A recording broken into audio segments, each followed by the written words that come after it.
Hi, this is Danielle and Kyra, and you're listening to ScrunchyFi, a show by mamas for mamas. Here we cover all the creative ways to make money, save money, and invest to reach financial freedom and live the life you want. Hi Danielle. Welcome. Hey. Welcome, listeners. Yes, welcome everyone. Yay, we are on for another podcast episode, bringing financial independence to all the mamas out there. We want to talk about high cost of living versus low cost of living, because we have a unique dynamic here. Kyra, I am in a lower cost of living, although it's like probably national average. And then Danielle's in the number one. I don't know. No, maybe New York is number one. Yeah, California. maybe we're number 3 or something. Is it number 3? Yeah. Well, it's the Bay Area, so California has a lot of variation. Right. So I'm in a very expensive Bay Area, California location. So. And you're native, right? Born and raised there? I was born in San Francisco. So you were in the pot when it was cool, and then it started boiling, right? And you don't like. I think it's always been expensive here. Okay. But I've definitely watched it get much more expensive. But based on my age and stuff, like by the time I came of age, it was an extremely expensive place to live, and it's just gotten worse. And how are we supposed to reach financial independence in a high cost of living? You are 60% toward reaching financial independence, and you're in a high cost of living. I mean, I can understand being in an average cost of living. Things cost a little bit cheaper, the housing, transportation, food. So you are able to find some wiggle room there. But in a high cost of living and being able to save on like an average salary, a lot of people think that is impossible, but really it's not. Well, on the flip side, I've never lived in a low cost of living, or I guess you want to call yourself medium cost of living, but I think the United States is going to call you guys still maybe potentially low cost of living. So let's say you're low cost of living, okay? On the flip side, I've never lived in a low cost of living area, and it's hard for me to wrap my mind around the fact that you all potentially make less. So if you make the average salary for where you are, which I don't know what that is, right? But it's probably a whole lot less than the average salary here. Yeah. It also boggles my mind how someone can figure that out. Like if they don't make a ton more, right? Right. If you work an average job in a low cost of living area, how are you going to save money? Because your expenses are lower, but you're making less money. Mm-hmm. So that boggles my mind. And there's people living on, average and below average salary in Bay Area. I mean, there's people who work at the grocery stores and just service jobs. And, a lot of people are struggling. There is a wall, like there's a bottom floor of how low you can reduce your expenses. But if you've never thought about it on reducing your expenses, then you may not know what the options are out there. Yeah, especially if everyone around you is doing the same thing, right? If everyone around you commutes like an hour to work, they all make an average salary, and they spend like 50% or more of their income on their rent or mortgage, that becomes normal, right? You commiserate with everyone. Everyone talks about how hard it is. And then they look at the beach, or they look at whatever that makes the Bay Area so expensive, the robust job market, whatever. And they go, oh, well, it's worth it, instead of like, yeah, I live here. Maybe I want to continue to live here, but then I need to be pretty creative. Perhaps I want a house hack. Perhaps I want a side hustle that takes advantage of the fact that there are so many people with high incomes here, So now I haven't lived in a low cost of living area, and perhaps we can get into if you've lived in a high cost of living area, if we have that kind of experience.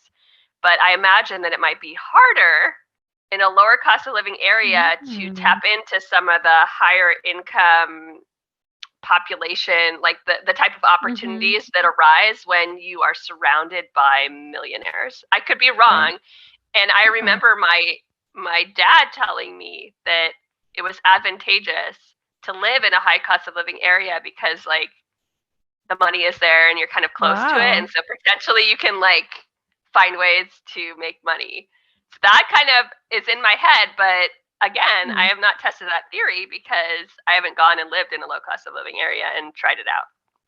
Well, that's interesting. I don't think I've thought of that about that. And I could think, you said you did dog boarding, and I imagine, maybe people who have a more income stream probably have pets. I mean, if you are in a low cost of living and low cost of income, I mean, you probably may not be able to afford pets. So it's like me wanting to do dog boarding here. Is there that many opportunities to do the dog boarding because there are not as many pets around because people can't afford to have a pet? Whereas, I think about in that aspect. Or let's say like people doing Uber as a side gig to try to bring in extra income. So me, low cost of living, like maybe not many people are taking Ubers because they can't afford that. But being in the city in a high cost of living area, there's probably a lot more opportunity there to make that side gig income. Now, does it just kind of like flatten out? You're just trying to make that extra side gig money to afford to live there.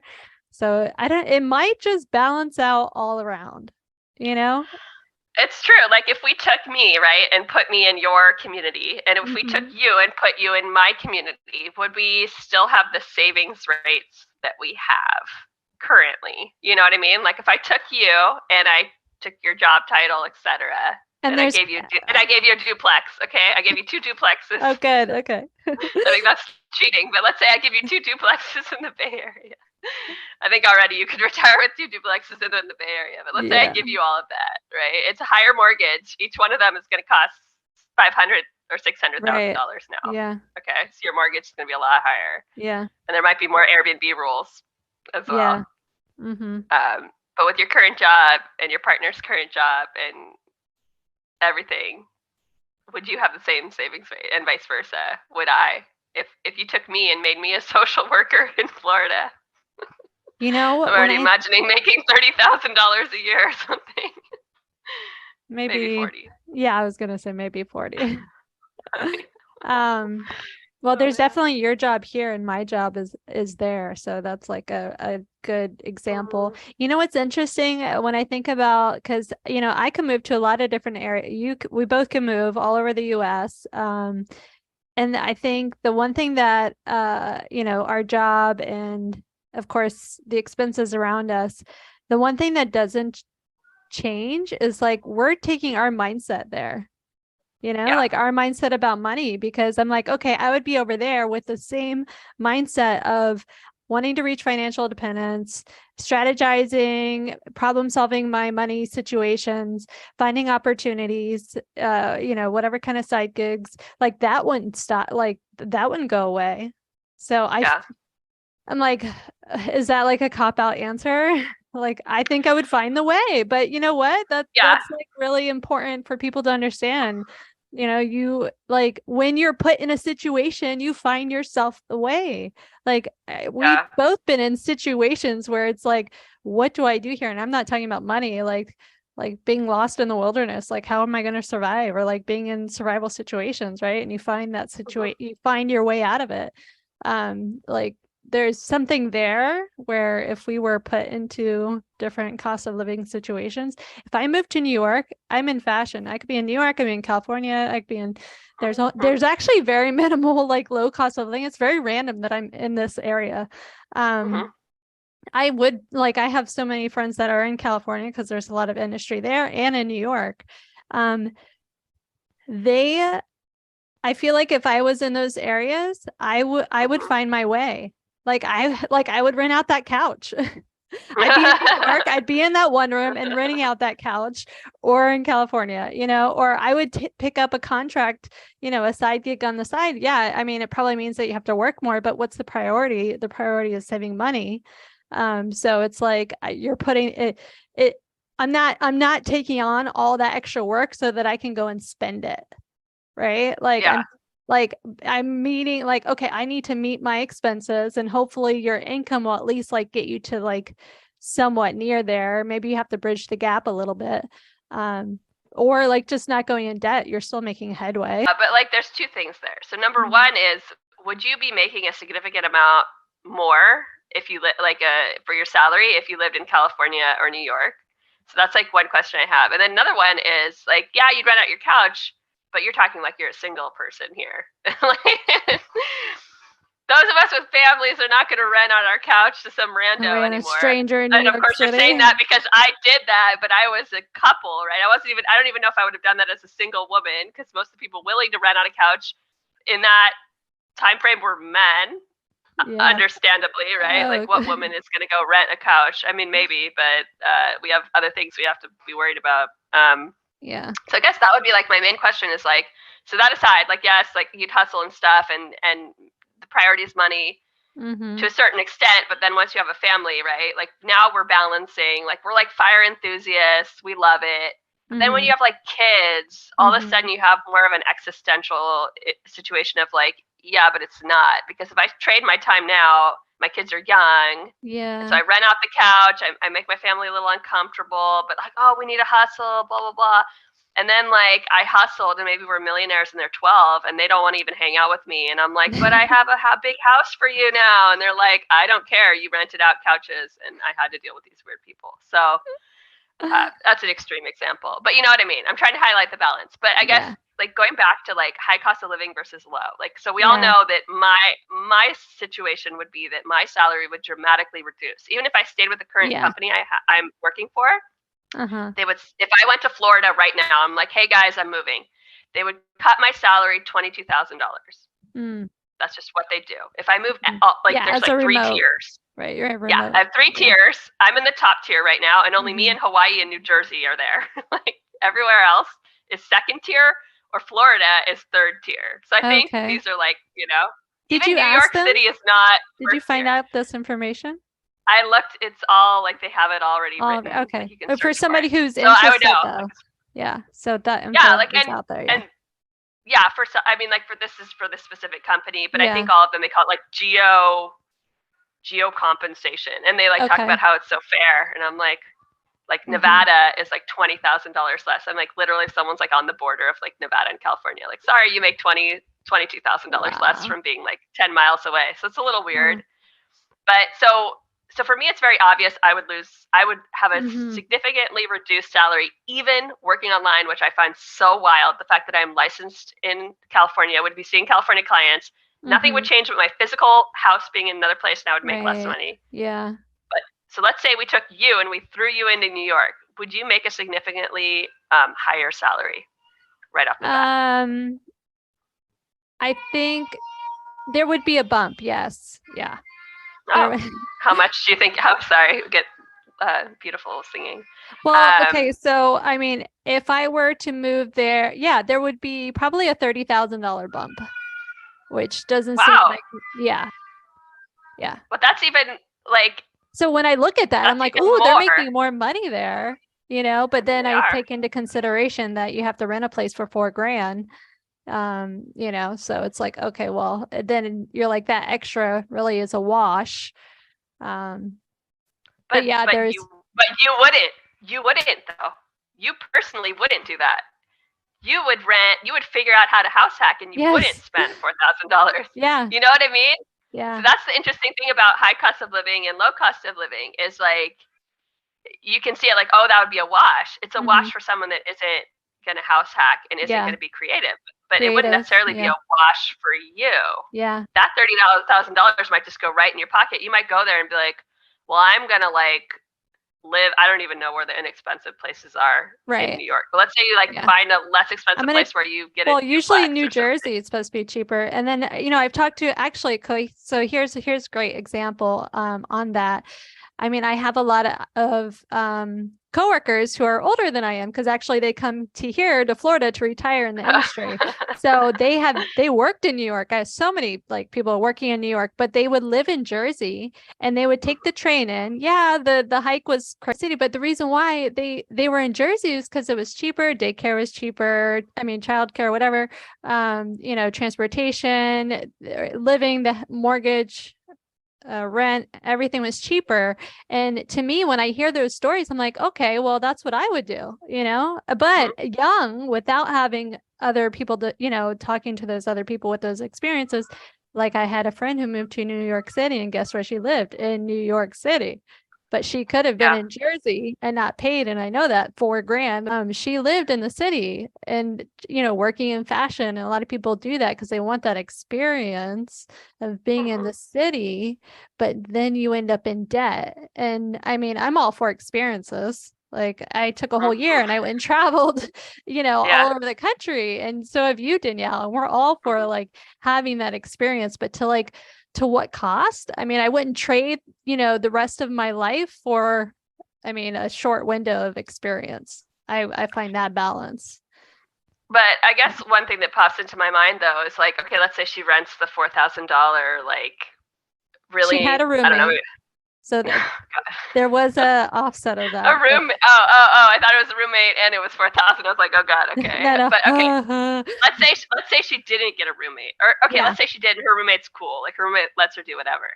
And so she pays $2,000, right? And she lives in the heart of Manhattan or whatever is the cool place to live. Yeah.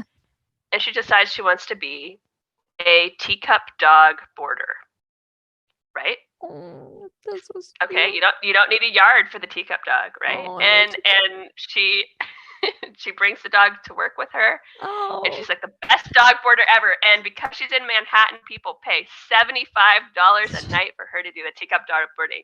Wow. Now I am not a wizard, but I think that covers her rent, and now she's living rent free in Manhattan. Yes. Just by teacup dog. Teacup boarding. Dog pays my rent. I love it. And maybe even gives me a profit. Yeah. I mean, I feel like a lot of people they see, they see their cost of living and they say it is what it is and I can't get out of it. And yet when we're faced with it, I mean, we both work in kind of like problem solving industries. You're bringing people to finding solutions where I physically have to like create solutions. But I mean, we see that high cost of living and it's just kind of like, oh, well, that doesn't mean anything to me. Like, I'm going to go and make my own cost of living. Like, what do I want my cost of living to be? And we like, okay, so even within your city, I'm sure there's areas, with different costs. And of course, there's maybe one area that's like very low income, but maybe do we want to be in that area? I don't know. But it's like there's still multiple costs of living within one city. So it's like, could you live 30 minutes away from your job? Does that balance out? Take in transportation. But let's say you're working remote. Like, okay, I can move 30 minutes away and my rent will be $500 cheaper. Maybe the food there is cheaper too, More than likely. Yeah. I mean, so you live in a low cost of living area. I live in a high cost of living area, considering moving to either medium cost of living area or low cost of living area.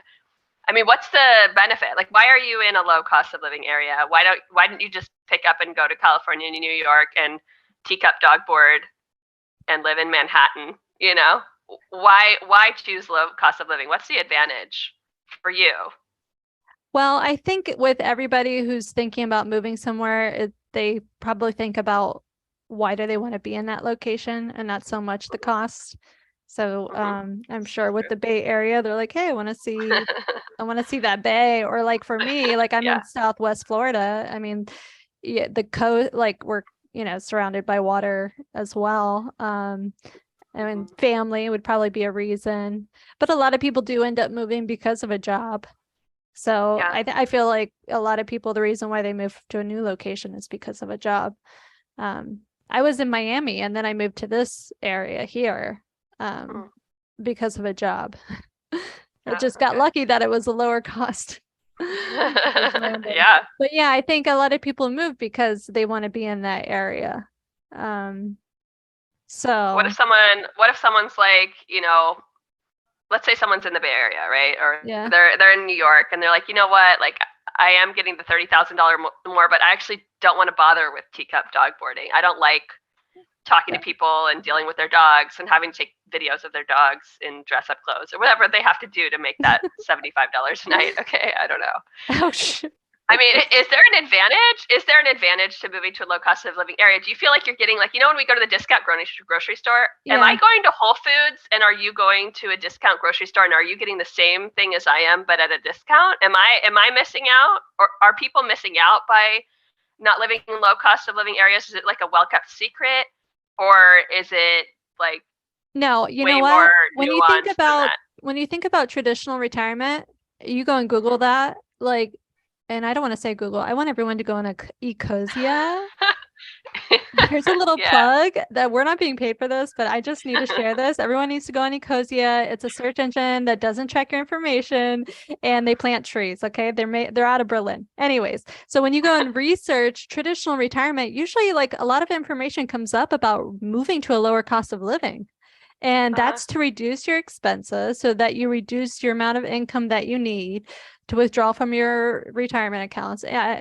This is traditional retirement, but this is going to be the same math for somebody today. But it's also reduces, your healthcare expenses as far as probably what you're able to qualify for from the government. These are people who are on Medicare, Medicaid. So, I would say there's a reason for people to move to lower cost of living area.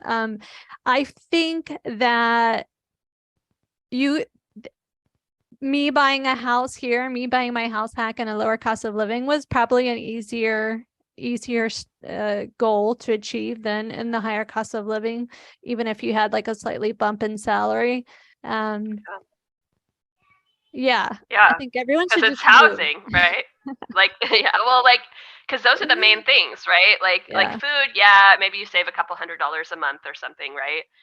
It adds up and that's great. But like housing is like the number one issue, right? Like if you moved to New York and you made $30,000 a year more, that doesn't really make up for the fact that like houses are like 3 times, 4 times more expensive or more, right? Yeah. Like and to get an equivalent, tax, right? Yeah. So housing seems to be like the biggest issue as far as I see with like costs. Like I can't go and get 2 duplexes probably right now. That would cost me, even in the cheaper areas, over $1 million to get what you have. The 4 units, right? Yeah. Even just coming up with the down payment and all of that, right? And like also the fact that there's more rules about housing, I think, here than, there's more regulation, political, whatever. We don't need to get into that. But like, so that's a huge advantage, right? That you couldn't do in New York. So that kind of challenges like the $30,000 bump in a sense, because now you have all this passive income that potentially, even if you threw $30,000, like no taxes taken out, into VTSAX, right? The index fund that follows the stock market, it probably wouldn't generate the level of, I heard someone call it leverage. You have leverage income. It's not passive for your real estate because it's not passive. So whatever. Your leverage easier than having a job money. It wouldn't be as easy or, accessible as what you have in a low cost of living area. So I guess there's these different ways where like maybe you can't do the teacup dog boarding. It would be harder for you, right? To get someone to pay you $75 a night for teacup dog boarding. Like if that's like a super easy thing you want to do, and it's like, like I want to make $3,000 a month and I want to take up dog board, probably in your area there's not enough money for that. There's not enough people with high incomes or high retirement to fund that for you. But on the flip side, you get to buy like real estate and Airbnb a lot easier than I could. So it's like we have these different like hacks, but then ultimately does it all just even out, right? Like you and I are on very similar trajectories. We're similar in age. We're going to retire at very similar times. We're both doing pretty different things. You're more in real estate. You make a higher salary for your area than I do, right? I make a very average salary, but somehow based on the type of hacks, right? I live really tiny. I don't have a house hack, but like it's made it so the gap between like my income and my expenses is really big, so I can save all that money. You have a lot of like leveraged income coming from the duplexes plus a higher salary, but it all seems to just kind of somehow we've creatively both like figured it out for our area and adapted, because we are both somewhat similar net worth, and we kind of somewhat started in a similar time frame, I mean, and we've both had taken time off. We both had maternity leave. So yeah, it's interesting that we're both getting to that end goal where you're in the top 3, 4 high cost of living, and mine's down to like, I don't know, 50, 75 on the list. And yet we are like finding that that headway, get to that financial independence. So it doesn't matter. I mean, like when you look at it at face value, you're like, of course it matters. But then when you start getting down to the nitty gritty and you're like, well, what can we do with these numbers? Like, how can we leverage in different ways? How can we find opportunities, which is what we're doing? And I would definitely say somebody who's in the high cost of living area, I mean, ask your reason, what's your why? Like you're saying, like, well, my job doesn't keep me here. Well, I do love being here, but guess what? There's other places that you could probably love too, which is why you're looking at a couple other areas, taking those, like, why do I love being here? I like being near the water. Okay, well, is there another area that's near the water? Seeing if there's other areas within your state that you can move, or within your city that you can move, that would be, help with, reduce your expenses with that cost. Yeah, and that it's not so straightforward as far as, is your cost of living truly going to be less based on what access to income sources you have in the higher cost of living versus low? Again, with the teacup dog example, right? Like, So now I'm going to be moving from a very high cost of living area to a medium. And I may not have the teacup dog level of rich access to like that, right? But I may be able to do Chihuahua boarding for $50 or $40, right? Like, and that's how I think through it. Like, I am moving. I want a yard. I want it for my kids, but also a yard is an income stream, because now I can easily dog board. Yeah. And maybe even rent out my yard when I'm not using it for like this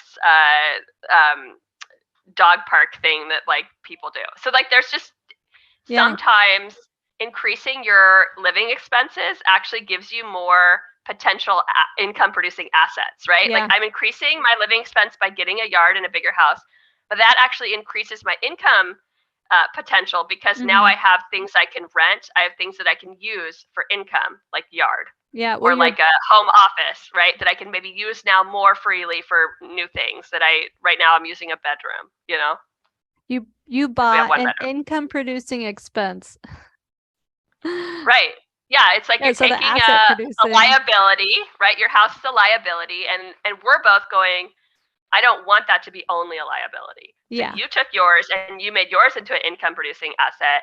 And I'm looking at my move and going, I want to at least get some income from this liability that's going to be so expensive. Now, let me add a couple more. So what's interesting is, even though we're both in different costs of living, the housing is the biggest like extreme. I feel like if we went to go and buy a used car, it would be pretty on average the same cost. So all the other expenses, when we go to the grocery store, it's a little bit more, but I mean, it's more for everybody. I would be interested, like, what's your cost of eggs versus mine? I have no idea, because I haven't eaten eggs in 100 years.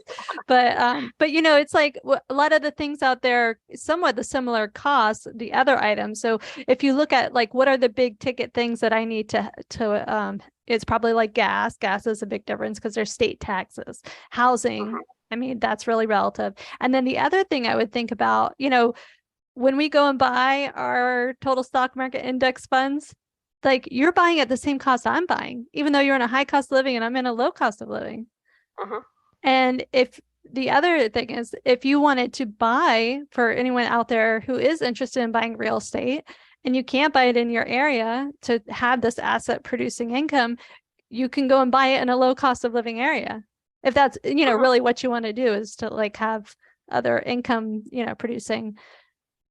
So it's like you have access to those lower cost of expenses. Yeah, lower barrier to entry with the lower cost of living. It all depends, I think, on like what you want to get income from, what lifestyle you want to have, how fast you want to fire. And I think those are really like individual choices, but it's not so straightforward. And I think we're examples of that. So if you're If you're really interested in dog boarding, Danielle has a lot of information on TikTok, and she's sharing her referral link so that if anyone's out there and wants to get started, she's open for, questions. If you want to get started and you need help figuring out, she's already, really low risk on how to do it. I'm really excited about doing dog boarding. I haven't thought about turning my yard into income producing because I have the house hack, right? But now I'm going to get that dual access income there. And I don't want to own a pet, so I'm really excited about having a pet short term. So it'd be great for my family and for the kids. And then the little dog goes home. So I think that's really awesome.